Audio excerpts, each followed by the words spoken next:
Alors, bonjour tout le monde. Bonjour dans cette nouvelle séance à distance réservée au module des régimes constitutionnels comparés. Le régime que nous allons aborder et attaquer aujourd'hui, c'est le régime présidentiel américain. Si vous vous rappelez bien, on a déjà étudié le régime semi-présidentiel français. On a dit pourquoi il était semi-présidentiel, pourquoi cette appellation. On a étudié avant le régime français le régime britannique, le régime parlementaire, et on avait dit que c'est un régime qui était caractérisé par une séparation souple des pouvoirs. On a expliqué pourquoi. Aujourd'hui, nous allons voir un troisième régime, le régime présidentiel, et comme exemple, nous allons prendre les États-Unis. Bien évidemment, c'est un régime comme c'est mentionné dans la première page, un régime basé sur la séparation rigide des pouvoirs. Pourquoi une séparation rigide? Pour les raisons que vous avez devant vous, parce que chaque instance, chaque pouvoir, que ce soit le pouvoir exécutif, le pouvoir judiciaire ou le pouvoir législatif, mais surtout les deux pouvoirs exécutifs et législatifs, sont quasi indépendants. Comme vous pouvez le voir, chaque pouvoir est autonome et ne peut intervenir dans les affaires de l'autre. Le pouvoir exécutif, par exemple, ne peut pas prononcer la dissolution déclarée ou bien procéder à la dissolution du Parlement et vice-versa. Le Parlement, qu'on appelle aux États-Unis le Congrès américain, n'a pas la possibilité d'émettre une sorte de motion de censure contre le gouvernement, contre le pouvoir exécutif. Donc, c'est la raison pour laquelle on dit qu'il y a une séparation rigide des pouvoirs. Chaque pouvoir est quasi autonome. Ceci dit, il ne faut pas oublier que même s'il y a une quasi-autonomie des deux pouvoirs, ceci ne les empêche pas de collaborer. Certes, chaque pouvoir est quasi autonome, mais ça ne veut pas dire que chaque pouvoir va travailler d'une manière isolée. Donc, ils sont obligés de collaborer. On verra ça par la suite. Donc, voici le plan que nous allons suivre pour expliquer ce pouvoir, bien ce régime, le régime présidentiel. Donc, on aura deux sections. La première section, nous allons voir la séparation de pouvoir au niveau fédéral. N'oubliez pas que les États-Unis est un État fédéral, c'est-à-dire que vous avez un État fédéral avec des États fédérés. Aux États-Unis, nous avons 50 États fédérés qui ont leur propre autonomie, leur propre gestion, etc., etc. Vous avez déjà étudié ça dans le cadre du cours droit constitutionnel. Deuxième section sera réservée à l'étude et l'analyse de la spécificité des rapports entre les organes fédéraux indépendants. C'est ce qu'on verra plus tard. Alors, section 1, la séparation des pouvoirs au niveau fédéral. Elle est caractérisée par une formule très connue, c'est la balance des pouvoirs. Le pouvoir exécutif est confié au président avec toutes les attributions que cela englobe et le pouvoir législatif est confié au le Congrès américain. Donc, il y a une balance de pouvoir et chaque pouvoir, quasi autonome, mais chaque pouvoir a ses propres attributions qui permettent au pays d'être gouverné d'une manière plus ou moins équilibrée, d'où l'appellation la balance des pouvoirs. Comme je l'ai mentionné tout à l'heure, attention, ces pouvoirs se font mutuellement contrepoids. Donc, chaque pouvoir fait un contrepoids à l'autre pouvoir. Chaque pouvoir équilibre la donne avec l'autre pouvoir. Mais, ils doivent dialoguer. Si chaque pouvoir est autonome, cela risque de bloquer les institutions fédérales et étatiques. Donc, ils collaborent parfois d'une manière officieuse. C'est la raison pour laquelle il y a une appellation assez connue dans le régime américain, les négociations des escaliers ou bien des couloirs. Donc, les secrétaires d'État avec les députés, les sénateurs, etc. Ils se rencontrent dans les couloirs, pas forcément dans les couloirs du Congrès vient de la Maison-Blanche, mais dans les couloirs, c'est une appellation générale pour dire qu'il y a une collaboration généralement officieuse entre les deux parties. Pourquoi on l'appelle un régime présidentiel s'il y a un contrepoids entre, une balance entre les deux pouvoirs? Pour la simple raison, c'est que le président a un pouvoir politique plus important que le Congrès américain. Donc, d'où l'appellation président, un régime présidentiel. Le président américain, il est à la fois le chef de l'État et le chef du gouvernement. Pourquoi le chef du gouvernement? Parce qu'aux États-Unis, ils n'ont pas un premier ministre, comme on l'a vu par exemple dans le régime semi-présidentiel français. Vous vous rappelez, ce n'est pas un régime présidentiel, le régime français, parce que le président gouverne avec le Premier ministre. Certes, les pouvoirs du Premier ministre ont diminué depuis le quinquennat, mais n'empêche qu'il y a un Premier ministre qui est choisi du Parlement. Aux États-Unis, non. Vous n'avez que le président américain et il a un vice-président qui n'a pas beaucoup de pouvoir. On verra plus tard quelles sont ses attributions. Donc, contrairement à la France, où le président choisit un chef de gouvernement qui l'aide dans la gestion de l'État. Paragraphe 1, des organes indépendants. Alors, le premier organe et le plus important dans le régime présidentiel, bien évidemment, c'est le président. Le président tout seul concrétise ce qu'on appelle le pouvoir exécutif. Donc, le seul chef de l'exécutif, il n'y a pas de gouvernement. Il y a des secrétaires d'État, mais il n'y a pas de gouvernement. D'où l'appellation un monarque républicain. Certains même osent dire qu'il s'agit d'un roi républicain, Sa Majesté le Président. Pourquoi? Vous l'avez vu ces derniers temps avec le président Trump, il a énormément de pouvoir, il dispose de beaucoup de pouvoir. C'est la raison pour laquelle on a appelé le régime américain régime présidentiel. La particularité dans ce régime présidentiel se résume dans le processus d'élection du président américain. Comment est-il élu? Comme vous pouvez le voir, l'élection s'étend sur une année et se déroule en deux phases. Deux phases. La première phase, politique. On a plusieurs partis politiques. Je vous ai laissé quelques logos de certains partis politiques, mais les plus connus sont les démocrates et les républicains avec leurs deux logos, l'éléphant et l'âne. Donc, d'abord, qu'est-ce qu'on fait? Les partis politiques vont choisir leurs propres candidats, leurs propres représentants. C'est ce qu'on appelle l'investiture des candidats par les partis politiques. Et cela se passe dès le mois de janvier. Les partis politiques organisent ce qu'on appelle les primaires. Les primaires afin de désigner des délégués qui choisiront le candidat du parti. Bon, dans les primaires, les adhérents des partis politiques vont choisir, vont désigner des délégués, leurs représentants, et ces représentants vont choisir le candidat du parti politique. Donc, ce ne sont pas les adhérents automatiquement. Les adhérents vont choisir, élire des délégués et ces délégués vont par la suite choisir un seul candidat qui va parler au nom du parti politique. La deuxième phase, c'est l'élection du président en suffrage universel indirect.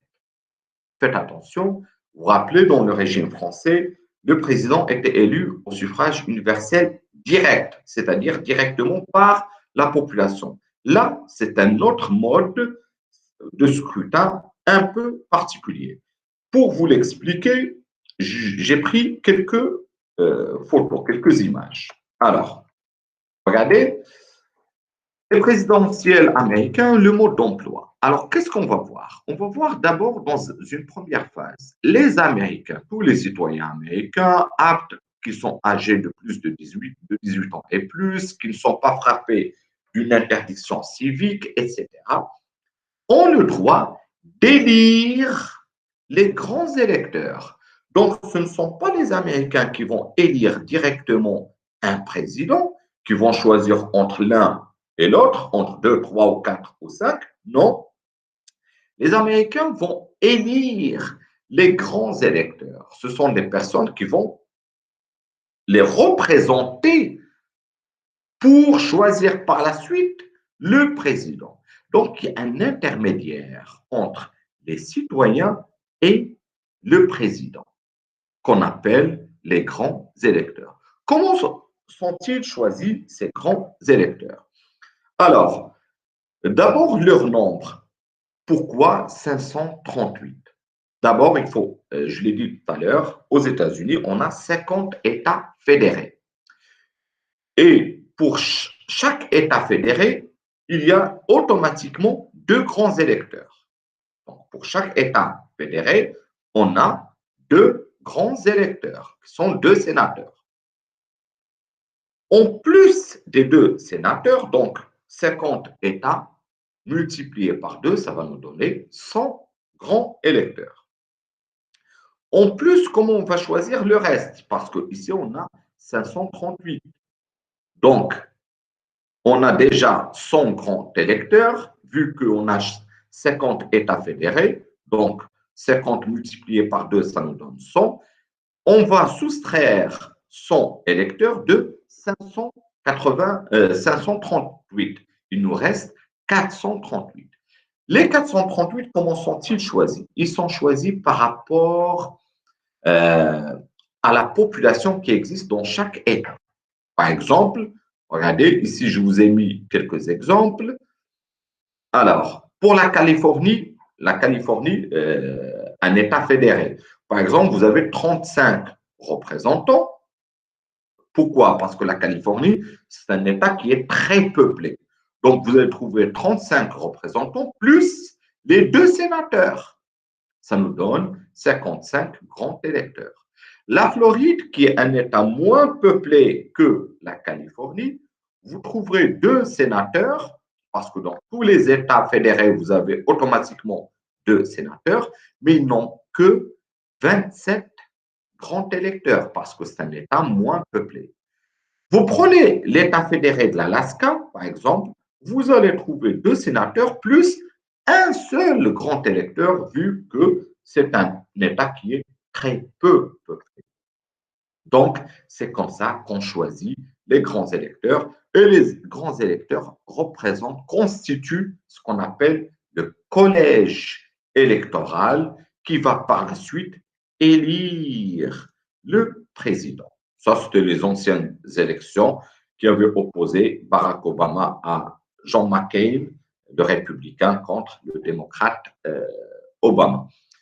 Bien évidemment, pourquoi ça pose problème? Pour une simple raison, c'est que lorsque, par exemple, vous êtes dans un État fédéré, vous avez des citoyens qui vont voter pour un grand électeur démocrate et d'autres qui vont élire d'autres électeurs républicains. Si on a plus de voix pour les républicains, ils raflent la mise, ils raflent toutes les voix. Et si, par exemple, il y a un démocrate, les démocrates ont été classés premiers dans un État fédéré, les démocrates raflent toutes les voix, y compris les voix des républicains. Donc, c'est ça ce qui pose problème dans plusieurs cas. Donc, voilà, grosso modo, c'est ce qu'il faudrait retenir du mode d'emploi, du mode d'élection du président américain. Les collaborateurs du président. Alors, vous avez deux types. Vous avez d'abord le vice-président. N'oubliez pas une chose, c'est que lorsque les grands électeurs votent pour choisir le président, ils votent aussi bien pour le président que son vice-président, que pour le vice-président. Donc, l'élection s'effectue pour deux personnes, le président et son vice, son représentant, le vice-président. C'est ce qu'on appelle le ticket présidentiel. Le président est associé, pardon, le vice-président est associé au président. Quel est le rôle de ce vice-président? Alors, contrairement à ce que peuvent croire certaines personnes, le vice-président n'est pas comme le Premier ministre. Il a un rôle tout à fait conditionné par l'absence du président. Donc, son rôle, son unique rôle, c'est de remplacer le président et terminer son mandat en cas d'incapacité, c'est-à-dire au cas où le président décède, meurt, démissionne, s'il fait, s'il est victime d'un impeachment, etc. Donc, c'est le seul rôle qu'il a. Pour le reste, comme vous pouvez le voir, il a des pouvoirs très restreints. Il ne peut pas jouer de rôle politique. Il n'est en aucun cas Premier ministre. C'est une doublure. Comme dans les films, c'est une doublure. Le seul rôle qu'il a, mis à part le fait de remplacer le président en cas d'incapacité, c'est qu'il préside le Sénat, mais d'une manière tout à fait formelle, parce qu'il y a déjà un président du Sénat. Donc, de l'autre côté, mis à part le vice-président, on a d'autres organes qui vont épauler, aider et soutenir le président américain dans son travail. Vous avez les secrétaires d'État, ce sont les ministres, sauf qu'aux États-Unis, on ne les appelle pas les ministres, mais les secrétaires d'État. Vous avez aussi le cabinet politique et l'executive office. Alors, aux États-Unis, il n'y a que 16 secrétaires d'État pour 16 départements ministériels. Donc, toujours 16 ministres, 16 secrétaires d'État pour 16 départements ministériels. Vous allez me dire, c'est peu, c'est pas suffisant. C'est vrai, mais n'oubliez pas qu'aux États-Unis, on ne prend pas en considération la majorité parlementaire, etc. Je vous l'ai dit, chaque pouvoir est séparé et chaque pouvoir gouverne quasiment d'une manière quasi indépendante. Donc, le président n'a pas vraiment besoin d'avoir beaucoup de secrétaires d'État. D'autant plus que ses collaborateurs ne sont en fin de compte que des collaborateurs personnels du président. Ils ont un rôle purement consultatif. Si le président n'est pas d'accord avec une décision d'un secrétaire d'État, bien évidemment, aucune décision ne peut être prise. Donc, ils n'ont qu'un rôle purement consultatif. De l'autre côté, vous avez le bureau de la Maison-Blanche, le cabinet politique. Donc, le cabinet politique qui est le bureau de la Maison-Blanche, bien évidemment, lui aussi n'a qu'un pouvoir tout à fait consultatif, sauf qu'il est composé de 650 conseillers politiques. N'oubliez pas qu'on parle de la première puissance mondiale, un pays avec plusieurs centaines de millions de citoyens, avec plusieurs problèmes, etc. Donc, le cabinet politique du bureau de la Maison-Blanche recueille plusieurs conseillers politiques dont le nombre avoisine les 650, auxquels s'ajoute l'exécutif office, ou bien ce qu'on appelle le bureau exécutif, qui réunit plus de 5000 personnes. Les 5000 personnes sont regroupées dans les grands organismes fédéraux, les organismes spécialisés comme la CIA, essentiellement des administrateurs, des techniciens, bureau du budget, etc. Voilà l'entourage du président américain. Mais n'empêche que, comme je vous l'ai dit, que ce soit pour le vice-président, que ce soit pour les secrétaires d'État, que ce soit pour les éléments qui constituent le cabinet politique ou l'exécutif office, tous ces éléments, tous ces individus n'ont qu'un rôle consultatif auprès du président américain à qui lui revient le dernier mot. Très bien. Donc, voilà pour ce qui est du président américain. On a vu grosso modo ses pouvoirs, son mode d'élection, ses collaborateurs. En attendant la prochaine séance, je vous remercie et à bientôt.